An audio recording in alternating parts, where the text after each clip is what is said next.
I don't believe it. She really said that. I know, she certainly did. I went along with Morgan when she went to visit Jennifer, and then I stayed after Morgan left. And she really told you to tell me that she wants to see me? Oh, honey, she not only told me, she begged me. She said she has to talk to you before the trial starts this morning. Well, isn't that something? Right out of the blue, a message, when in the last 2 days in the courtroom, she hasn't said 10 words to me. Did she tell you what it was so important to see me about? No, she didn't give me a clue, but you will talk to her, won't you, dear? Oh, yeah, sure, yes. I'll be glad to talk to her. In fact, I'll get things in motion right away, as soon as I can. Laney, would Yes, you ma'am. call the prison and tell them to have Jennifer come to court about a half hour early, please? I want to talk to her. Sure. Wow. So, have you talked to Hope lately? No, I haven't. Not since I saw her yesterday at the hospital. She was there checking on the workmen in Ed's office. Oh, really? I thought maybe they wouldn't redecorate now that Hope and No. Rita... It's very awkward for everyone, but the plans are already in motion, and it's very hard to cancel them. Yeah, I suppose. I had a big surprise when I walked in here yesterday. She was waiting for me. Hope was? Mm-hmm. Does that mean things are improving between the two of you, dear? Well, no, not really. She just wanted me to confirm something that she'd heard about Alan that shocked her. Alan? What was it? Well, I can't tell you that, but what she heard was true. And when I told her that, I could see the look in her eyes. Hurt her a lot. Hurt me as much to tell her. You know, ever since she said I do in your living room, I've wanted that marriage to be over, but I can tell you after seeing the look in her eyes that I don't know how I would deal with that if Alan were to crush her like he has every other woman that he's ever gone Look, with. Michael, we both know this is a subject that we cannot get into. So let's just drop it, shall we? All right. Now, I will try to talk to Hope and see if there's anything I can do to help. And if she is having any real problems with Alan, she just may need someone to talk it all over with. Yeah, I wish you would, because it's impossible for me to help her. And I think somebody should be there for her. Well, I'll certainly do my best, dear.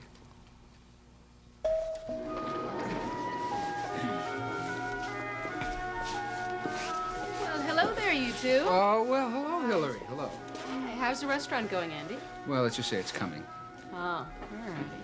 You know, considering the amount of time you two have spent there in the past 24 hours, I thought I'd see a sign on the place that said open under new management already. No, it really hasn't got to that point yet, but Katie has terrific ideas. I don't know what I'd do without her. Sure, what he really means is he loves having me around to watch after his mother while he disappears on some mysterious errands. There's nothing mysterious about it. So why won't you tell me where you were when you disappeared for an hour last I night? wish you'd stop using the word disappeared. It makes me sound like I'm some kind of a magician's rabbit or something. All right, you were called away. Is that better? Yeah, that's much better. Okay. I'll let you know eventually. Whenever that is. Listen, I'll come back and see you in your lunch break. Fourth floor, Miss Bauer speaking. Did you stop? Yes, she is. Just a second, please. Can I... Katie, Please. it's for you. It's Hope Spaulding. She wants to make an appointment with Dr. McIntyre. Okay, I'll take it. Excuse Yeah. me. Hello. I'm glad I got here in time to catch you before you ran off to school. So did I. You know, it's pretty hard for me to believe that I feel so good after we got up at the crack of dawn just to come all the way back home. Well, you look pretty good, too. You look pretty happy, pretty healthy. Glad you had a good time in Canada. Thanks. We really did. You know, you should come by later and I'll tell you all about it. Well, then I will. I'll make a point of it. Good. Well, Aunt Jackie, I gotta go now or I'll be late for school. All right, bye-bye now, Philip. Okay. Bye, Philip. Bye, See you after everybody. school. Okay, right. See you later. I'm sorry to barge in when you're so early this morning. There's something we have to talk about. I could tell something was wrong the minute you came in. I'm afraid there is. Well, what is it? Mike went by to see Alan with the custody papers giving you custody of Philip. Alan went absolutely crazy. What did he say? Said he'd fight it with everything he has. He said he wouldn't stop until he gets permanent custody of Philip for himself.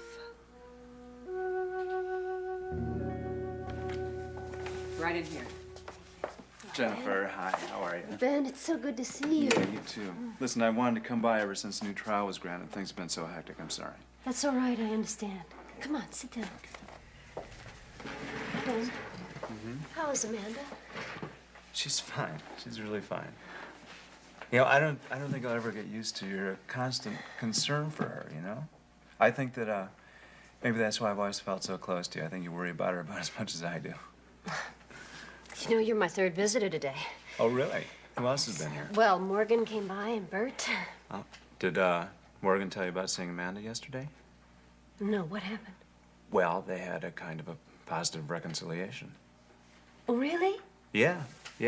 Morgan thanked Amanda for coming forward with the evidence Mike needed for a new trial for you before he knew that they were talking again. Ben, it's wonderful. I've really prayed that they'd be close again. You know, Morgan didn't mention a word of it to me. Well, it's still pretty tentative at this point, I think, but at least it's a beginning. Yeah. You know, you should see Amanda these days. She's really determined to find out the real truth now. Jennifer, why don't you come forward with the truth on your own? I've never thought you were guilty. Why don't you just let the court know what really happened between you and Lucille that afternoon? Ben, look, I don't mean to interrupt you, but there's something that I've got to ask of you. Sure. You have to keep Amanda away from that courtroom from now on. Well, it's no problem. She testified yesterday, and I don't want her to go back until the summations. No, not even then. Ben, you have to take her away. Keep her away from here until all this is settled. Well, I can't take her anywhere now, Jennifer, because of her pregnancy. But you don't understand. Sorry to interrupt. We have to go now. You have to be at the courthouse early for your appointment with the lawyer. Yes, thank you. Ben, look, I'm going to do what I can to keep things from coming out, but you must help me. You must promise that you'll keep Amanda away. Please, I need your help. It's really important to me. Amanda must never go into that courtroom again.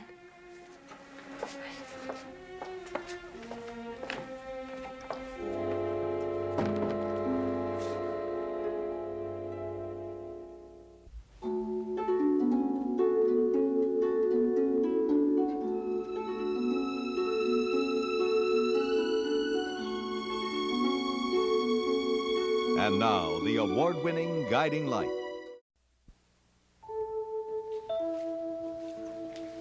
So, how was your dinner last night with Kelly? Strange. I know he's upset about a lot of things, but he was very evasive, and that's not like him at all. What was he evasive about?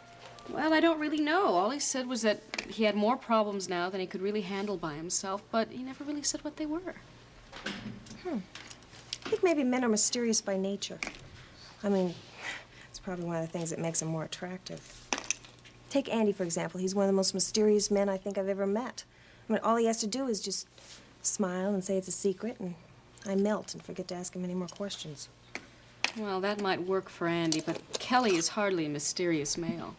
He's one of the most honest, upfront people I've ever met, and when he starts getting guarded, I get very worried about it. Good morning. Hi. I have an appointment with Dr. Sedgwick, but I think I'm a little early.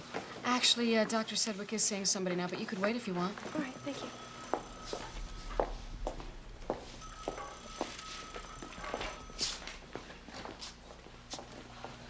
Hi, Amanda. Hello. Good morning, Bert. Honey, I want to thank you again for coming forward with the information that made it possible for Michael to get that retrial. He hasn't stopped talking about it yet. And I also want to thank you for easing the strain with Morgan. When Ben drove her home to my house last night, she was so pleased to think that you and she were going to be real friends again one day. Well, Bert, I really don't want to be thanked for either one of those things. I guess I had to come to grips with all the emotionalism I felt after my mother died. I really do want to find out the truth now, if Mike can come up with it.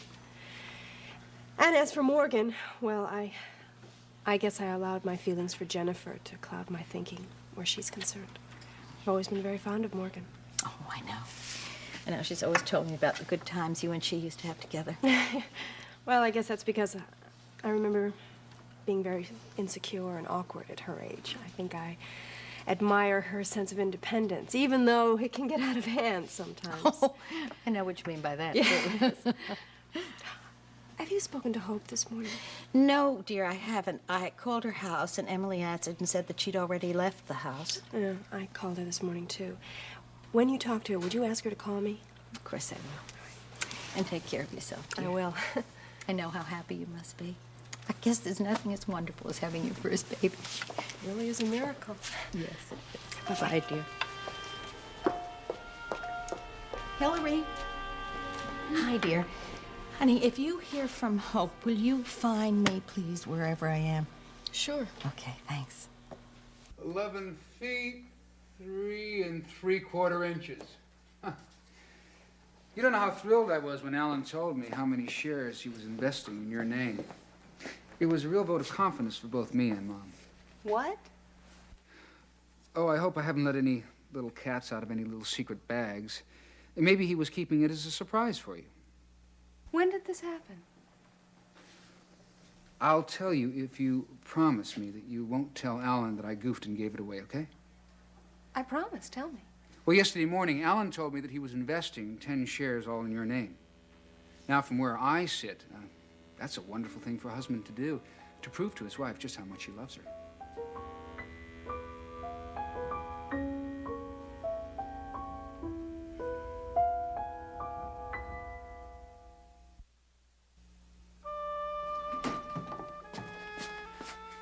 Good morning, Claire. Morning, Mr. Bauer. I'll take charge, Mr. Richards, now. Thank you.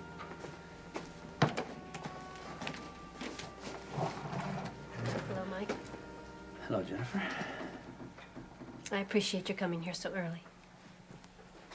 Can't tell you how bowled over I was when I heard that you wanted to see me. Wouldn't have missed it for the world.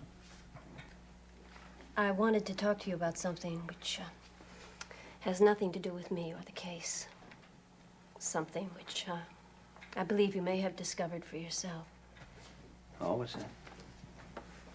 Well, I know you have searched my bungalow many times, and that you found something when you and Bert were packing some things.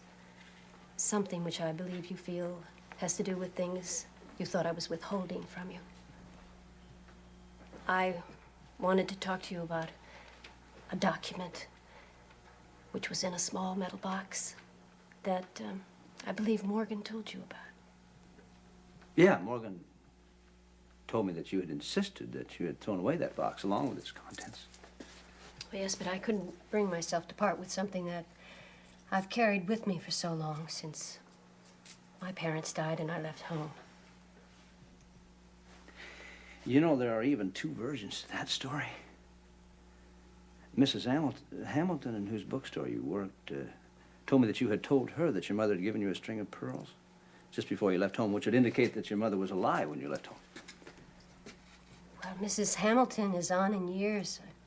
I don't think she could possibly remember things I told her so long ago. You know, I found her memory to be remarkably accurate. In fact, she remembered that you used to sit down at the piano and play a particular song, and she could even hum that song. It was Misty. The same song that you were playing the day that Mrs. Wexler allegedly attacked you. But that has nothing to do with this case. It has everything to do with this case. Everything does. I just haven't been able to put it together, but I want to tell you something. When I get you on that witness stand, with your help, I'm going to find out. Look, Mike, I don't want to cause any more unpleasantness between us. I think you should know that I know you found the metal box with the document inside. That's why I wanted to see you today. What about it? There was a birth certificate inside which was partially burned. I want you to know that that had nothing to do with me. Who did it have to do with? And why did you go to so much trouble to conceal it? I had an older sister who I was very close to. She became pregnant one summer, and I left home to take care of her and care for her through her pregnancy. That's why I left home at such an early age, and why I could never contact my mother again. What happened to your sister and her baby? They both died. I was 19. I couldn't bring myself to part with that certificate. It was like there was a connection with them, with that part of my life.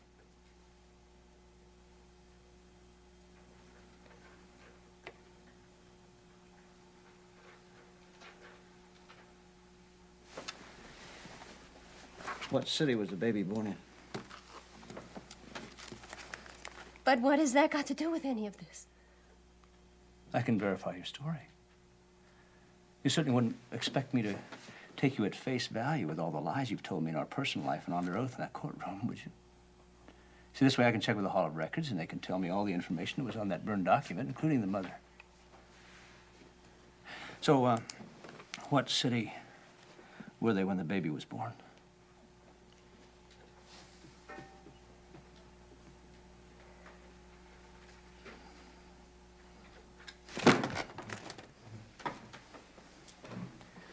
Another lie. Why? Why, when you know I've got that birth certificate and all I got to do is sometime find out what's on it?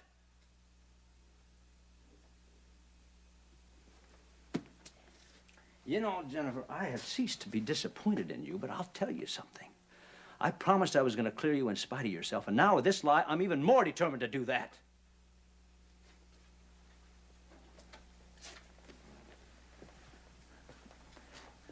But I don't want to hurt Morgan.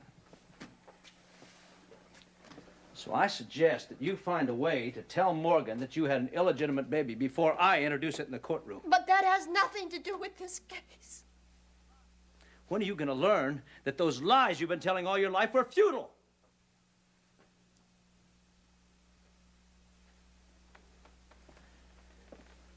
I think the way it's going, Ross should probably finish his case by tomorrow morning, which means I'm going to be taking over.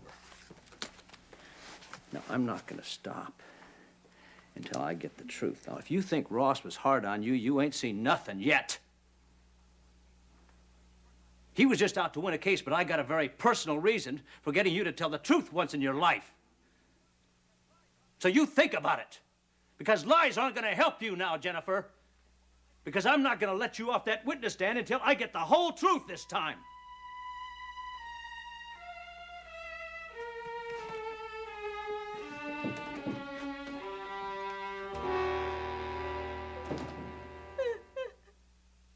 Jackie knows what Alan can be like when he thinks he's being crossed. Oh, yes. I remember only too well. He can be the most ruthless, single-minded man I've ever known. Exactly.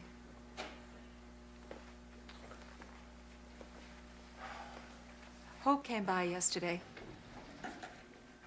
She said she couldn't understand why I would give custody of Philip to you, but I think the real reason she came by was to try to understand Alan's reaction to it.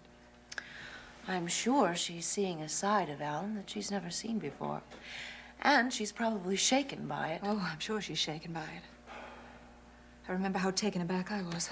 Elizabeth, we all agreed in the very beginning that if Alan attempted to make a legal issue of this, we would drop it for Philip's sake. And Philip would move back in with you. Now, as difficult as that's going to be for Jackie and I, we're prepared to do just that. Yes, Justin, but... I don't understand.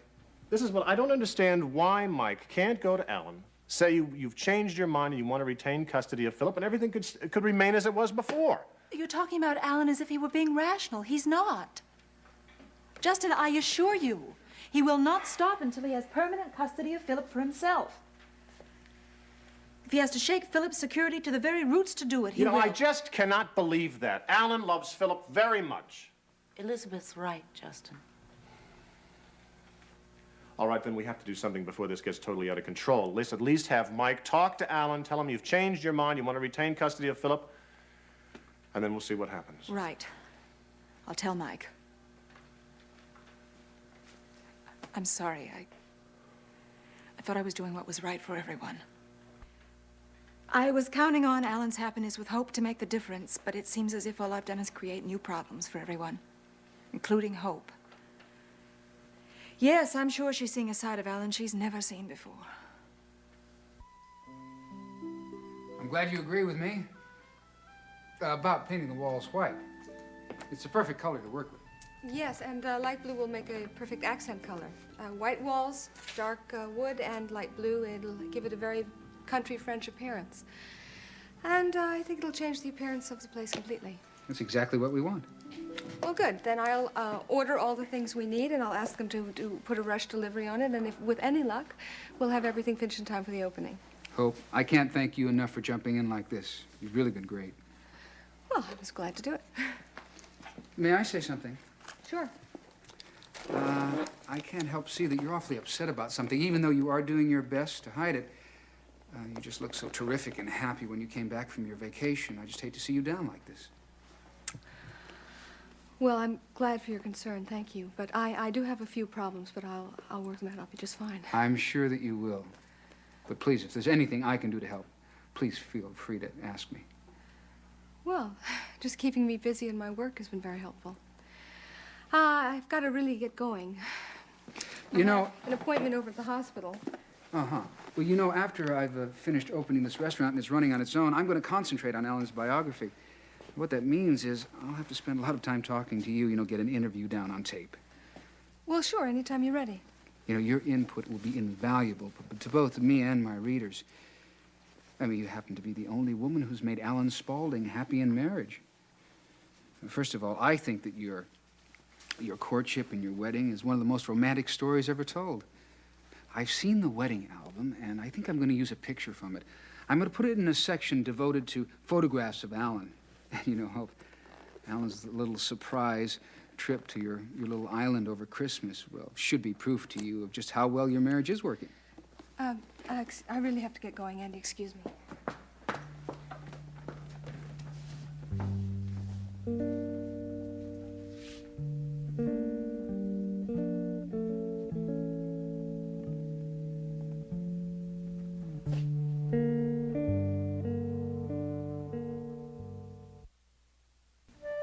I'm glad you came by on your lunch break today, Eve. It's nice to have someone to talk with. Yeah, but I was hoping you'd have some free time so we could go someplace and have lunch together. Oh, I'd love to. There's no chance. I haven't had lunch out since before Jennifer's first trial began. I don't think I'm going to have a chance to get out again until after this one is over. I've been living out of little brown paper bags. I know what you mean. I've been so busy at the shop myself. I mean, this is inventory time. And since Jackie's just so happy with the new marriage, she doesn't seem to have time to think about the shop. I've got to tell you, I have never seen my brother so happy. Marriage certainly seems to agree with him. Yeah.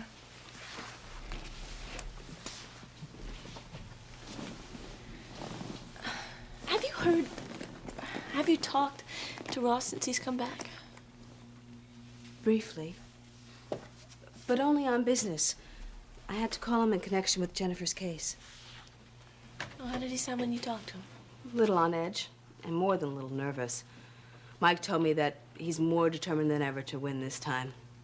When he had Amanda on the stand yesterday, he went for every tear he could wring out of her in front of that jury. And he had her up there for more than an hour.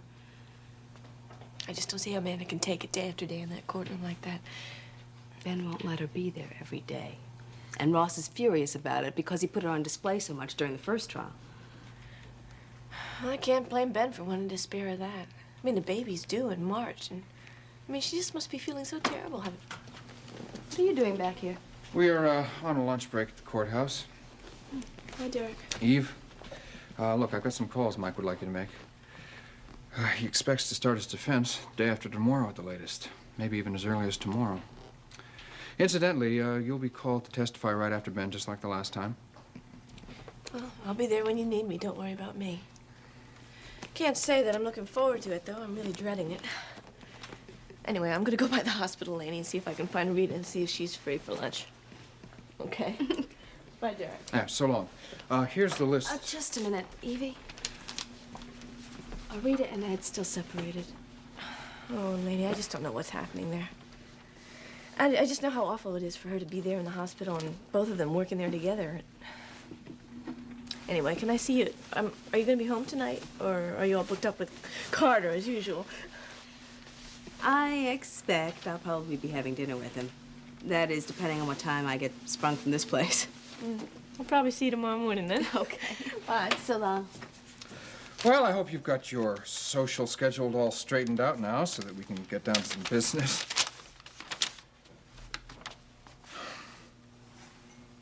You don't intimidate me anymore with your remarks about my social schedule.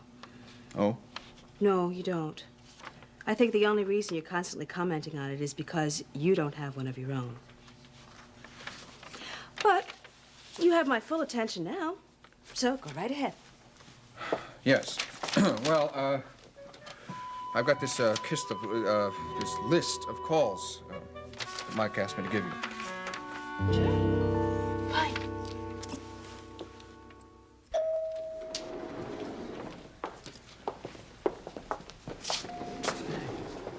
Katie. Yes. Has Amanda come out of Dr. Sedgwick's office yet? No, not yet. Sorry. Well, wait, I thought that this appointment was just another routine examination. I hope nothing's wrong. No, I don't think so. I think some tests went down to the lab, and she's probably just waiting for the results. Yeah. Well, it's taken an awful long time, isn't it? I could call Dr. Sedgwick's office if you'd like. No, that's all right. I'll wait. Thanks. Okay. Well, Ben. Justin, how are you? All right. Hey, listen, I never got a chance to congratulate you in person. I'll say it for Amanda, too. Congratulations. Well, thank you very much. I'm sorry you couldn't make it to the wedding, but I understand why. Yeah, she was pretty drained after that first trial. I'm going to do my best to make sure it doesn't happen again, though. I'm not going to let Ross capitalize on her... I'm sorry. No, you don't have to say you're sorry. I know my brother very well, and I know how determined he was to win that case. Yeah. Well, I'm afraid I don't always approve of his tactics, either. Neither do I. Well, anyway, it was nice to see you. Yeah, it's good to see you. Say hi to Jackie for me. Okay. Okay.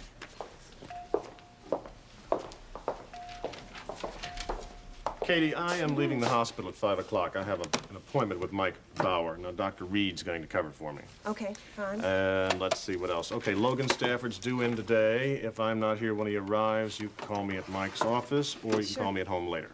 Okay, good. Be good to see him again. He was one of my favorite patients when he was here. Yes, I know that. Hey.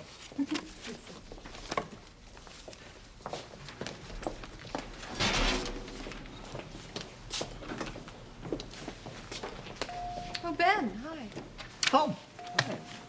Hey, I didn't get much of a chance to talk to you yesterday. You ran out of the cottage so quickly. Oh, well, I thought that you and Amanda needed a little privacy. I was so touched to see how excited you both are about the baby. Oh, yeah, we really are. I'm glad things are so good between you and Amanda again. It must be wonderful to look forward to the birth of your first... Oh, you okay? Yeah. Excuse me.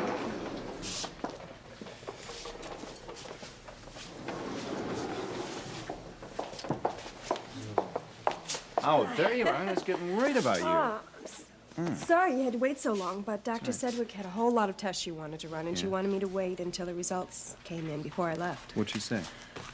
I'll tell you on the way home. Amanda, I have a message for you from Ross Marler. Oh, thanks, honey. Are you okay? Yeah, I'm fine. See you soon. Hello, Amanda.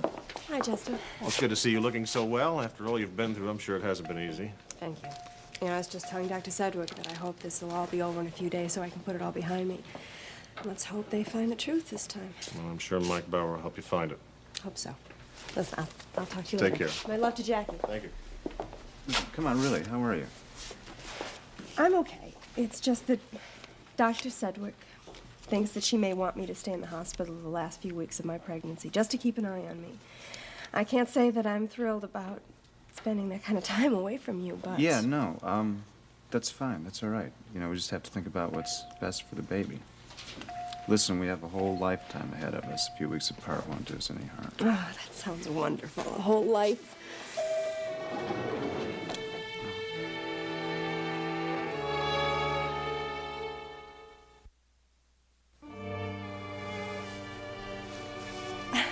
Hi. Hi, Eve. It's like we're sort of blocking traffic here, I guess. It's okay. Nice seeing you both. Yeah. You too.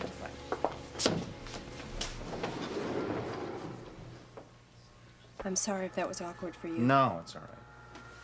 I wonder if Mike will be calling Eve to testify again. Yeah, I'm sure he will since he's calling me. Well, I'm just glad I don't have to be in the courtroom this time to listen to all those defense I know. witnesses. I'm happy about that, too. What was the message from Ross? Oh. Well, he wants me to stand by tomorrow because he wants to call me as his final witness. Did Rita say what was wrong with her when she called in sick? No, all I know is that Mrs. Tynan said she was exhausted in general, needed a day off. Then maybe I'll try to stop by there later and see if there's anything I can do for her. Okay. Thanks a lot, Katie. Sure. Oh, see. Evie, wait a minute. Yeah, bye. I just wanted to tell you how grateful Jackie and I are for you taking care of the shop all this time. Well, I'm glad to do it, Justin. I know how much you're enjoying your time with Philip now. Well, it's been the happiest time of my life. How come you look so sad when you say that then? I was thinking about something else. Listen, Jackie wanted me to tell you that she had planned on coming back to the shop tomorrow, but, well, something's come up and she probably won't be able to make it for a few days. Well, I hope there's nothing wrong. It's a problem we have to deal with, and it's going to consume a lot of our time and energies right now. Mike called during the lunch break, and I gave him your message. Oh, good. So, what did he say? He'll see you, Jackie, and Justin here as close to 5 as he can. The trial ran very late yesterday, and he said that it may happen again today because Judge Simmons is trying to cover as much ground as possible each day. I see. Well, I'm glad he takes the time to see us at all. Good then, Laney. Thank you. I'll see you at 5 o'clock. Elizabeth. Yes? May I ask you about something that's been puzzling me? Yes, of course. I know how devoted you are to Philip, and I knew that you'd arranged for him to stay with Jackie and Justin for a little while longer because of your work. Oh, yes. It, seems as if I'll be out of town quite a bit now. I was just wondering why you're not keeping Philip with you until you're ready to leave. Laney, I think it's best for him right now. I don't know any other 12-year-old boy that's been uprooted as many times as he has, or had so many conflicting loyalties. He's happy, he's content. I think it's best for him right now. My schedule is so erratic it changes from day to day. I see. Well, that's very unselfish of you. Not really. Just practical. And we hope it can stay this way, and that's why we're seeing Mike this afternoon. So, see you at 5. Okay. Bye-bye. Bye-bye. I'll get it. Mike Bauer's office. Could I talk to Mike Bauer, please? I'm calling long distance. Mr. Bauer's in court, and he will be till late this afternoon. Can I take a message? Yes, tell him it's Neil Blake calling again. Mr. Blake, listen, Mike has been trying to desperately reach you. Yes, I know. That's why I'm calling again. Are you in Springfield? No. You said it was long distance, didn't you? No, I'm in San Francisco. I've got some business to attend to here. I'll be flying back tomorrow. Uh-huh. Well, I have Mike's permission to tell you why he's been trying to contact you. The last time I called, his secretary told me it had to do with Jennifer Richards, and I'm afraid I can't discuss that with anyone but Mike. Are you aware that Mike is presently defending Mrs. Richards on a charge of murder? What? I can't believe that. She's already been convicted, but Mike has managed to get a new trial, which is going on right now. Well, I couldn't be more shocked. Who is she supposed to have murdered? Lucille Wexler. Now, Mike believes that you made a deposit to Mrs. Richards' account in Hartford Mills, but Mrs. Richards refuses to discuss it with him. In fact, she perjured herself on the stand during her first trial on that very matter. And Mike's convinced that she's trying to hide something in her past that she's determined to protect at all costs. Look, I'm going to change my plans. I'll get the first plane back.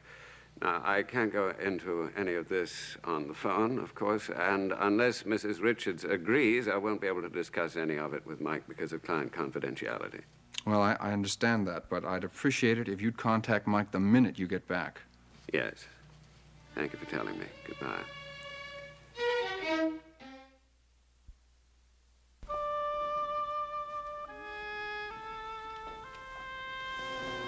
Oh, you're awake, huh? Mm-hmm. Did you have a nice nap? Yes. Yeah. Maggie has a wonderful dinner going downstairs. Oh, I know. I can smell it. You know, I was just lying here thinking about what Derek told us yesterday about Thomas Pearson. Yeah, I know. I've been thinking about that myself. I think it all has to do with that girl, Jane Marie Stafford, that Ross has been trying to find. Yeah, probably. I still can't figure out why Lucille was so opposed to Ross helping look for her that she cut him out of her will. I'd be willing to bet that that's who she had Pearson looking for, though. You know, it all fits in with that sudden trip she took to Toronto. Mm-hmm. I'm sure that's why Logan Stafford came here that night. Justin was telling Katie, I heard him today, that Logan Stafford is coming back here today, and I want to call him up and see if I can see Stafford this time. I wonder what it all means. Or whether it can possibly have any connection with Jennifer or my mother's death. Mike, we're grateful for you seeing us on short notice like this. Really, Mike, thanks. We know how busy you are with the trial right now. No problem. I'm glad to do it. And I can certainly understand your concern about Alan's attitude. We've all agreed to fall back to the position we decided on in the very beginning. We want you to go to Alan Spaulding. Tell him Elizabeth has changed her mind and wants to retain custody of Philip. Well, that sounds very civilized, but I'm not so sure it's going to work with Alan. Neither am I. Are you sure that he won't agree to it, Mike? I mean, if Philip's back with Elizabeth, nothing's really changed, has Well, when it? I told Alan about Elizabeth's plan, he swore that he would do everything he could to get permanent custody of Philip. Now, I know Alan pretty well, and I can tell you, when he feels challenged, he doesn't give up without a fight. Well, in that case, what do you suggest we do? I don't think we have any other choice. Alan's going to fight it, and I think we have to fight it. It's either that or relinquish custody of Philip altogether. No. And I know that all of you are opposed to that. So it means a fight. And what about Philip? Well, I think it would probably be best to keep all this from Philip until it's over. I think Alan would probably go along with that if for no other reason than to avoid publicity. I'm sorry to sound so discouraging about it, but I just feel that we don't have any other choice. Then I guess that's the way it's going to have to be. I dread this. Every bit of it. Yeah, I know. I feel the same way. I have my own personal reasons for this now. I've yesterday realized what this is doing to my daughter. And then last night, we had another terrible argument when I told Alan I'd been to see Dad. He just stormed out of the house. I haven't heard from him. And today when I called his office, Diane told me that he was in conference. So I left word for him to call me back, and I haven't heard from him since. Oh, Hope, I can't tell you how sorry I am that all this business with Elizabeth came to the surface and upset you so much. Well, it had to come out sooner or later, Grandma. But what I can't understand is Alan's attitude and why he didn't tell me about this himself. Well, darling, it can't have been easy for Alan to admit it, even though it all happened a long time ago. Grandma, I know that. But it didn't happen all a long time ago. Alan still lied to Elizabeth this past summer when she came to him and when he could see she was on the verge of a breakdown and that her condition was having a very adverse effect on Philip. I know how much Alan loves Philip. But something inside him refused to let him admit his mistakes. And that frightens me a lot. Well, honey, the only thing I think you can do about it is try to talk the whole thing out as calmly as possible and let Alan know you're not accusing him of anything. Grandma, I have tried that over and over. Oh, I hope that's Alan now. Hello? I'm sorry. Could you please speak up? I think we have a very bad connection. No, Mr. Spaulding is not at home. May I take a message?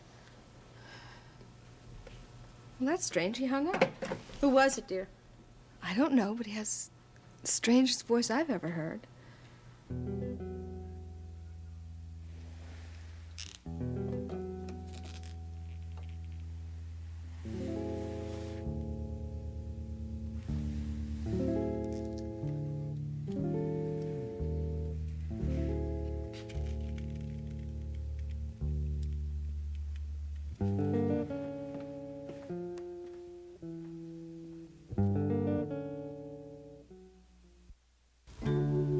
This has been the award-winning Guiding Light.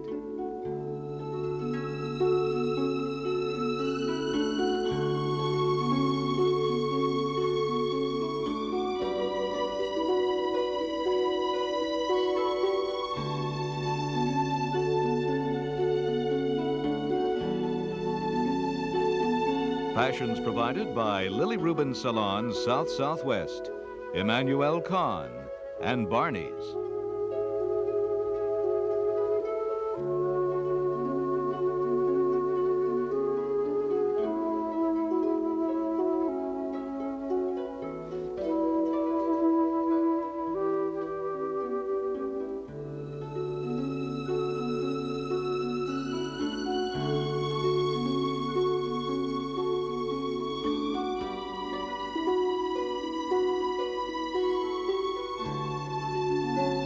Stay tuned for One Day at a Time on most of these CBS stations.